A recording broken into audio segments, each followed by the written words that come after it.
voilà, d'aller en mer de la manière dont ils sont en train de le faire. Et je profiterai d'ailleurs de ce point particulier pour expliquer qu'en réalité, les véritables auteurs de ce que nous sommes en train de voir sont les convoyeurs. S'il y a des responsables, c'est les convoyeurs. Ce sont ces trafiquants, il faut bien nommer les mots, ce sont ces trafiquants de migrants qui leur font miroiter des possibilités qui n'existent en réalité que dans la tête de ceux qui cherchent à les développer.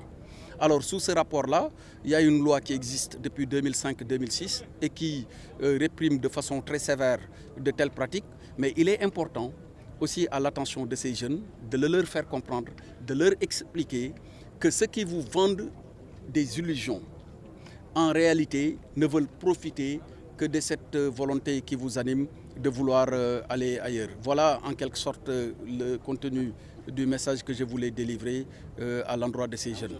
Aujourd'hui, monsieur le ministre, bon, c'est vrai qu'ils sont plus ou moins affectés, totalement, même s'ils sont totalement affectés. Aujourd'hui, quelles sont en quelque sorte les mesures qu'il faudra mettre en place pour essayer donc de les accompagner psychologiquement? Oui, déjà les mesures existent de façon permanente.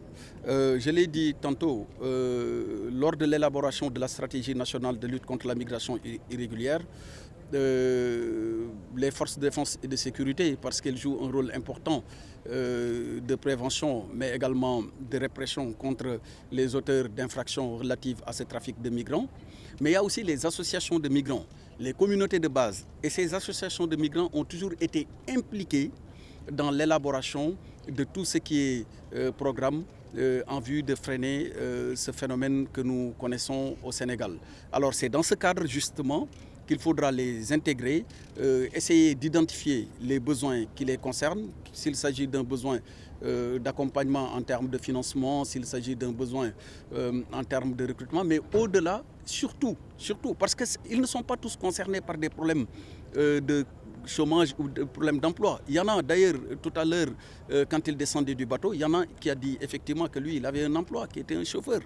Donc celui-là, ce n'est pas pour une raison économique qu'il a décidé de prendre la mer, mais c'est plutôt peut-être pour une raison sociologique. Alors, de sorte qu'il ne peut pas y avoir une solution uniforme applicable à des cas divers. Il faudra voir au cas par cas et surtout mettre en avant un travail de terrain, un travail quotidien sous la coordination du commissaire Ly, commissaire divisionnaire de classe exceptionnelle, qui assure le secrétariat permanent du comité interministériel de lutte contre l'immigration clandestine. Monsieur le ministre, apparemment il y a des filles. Est-ce qu'on peut savoir le nombre de filles qui sont là et le nombre de garçons? Oui, il y a des filles. Il y a des filles. Bon, ils sont au total 150 migrants qui ont été secourus par la marine, donc 4 filles. Et il y a aussi, il me semble, 3 mineurs. C'est ça, il y a 3 mineurs qui étaient à bord de l'embarcation qu'ils avaient prise. Voilà. Mais à ces jeunes filles comme à ces jeunes garçons, on leur a parlé. Et puis la stratégie qui a été mise en place et validée tout récemment va être déroulée pour prendre en charge l'ensemble de ces questions qui se rapportent de façon directe ou de façon indirecte à cette question cruciale de l'immigration irrégulière. Et j'étais venu ici donc leur apporter soutien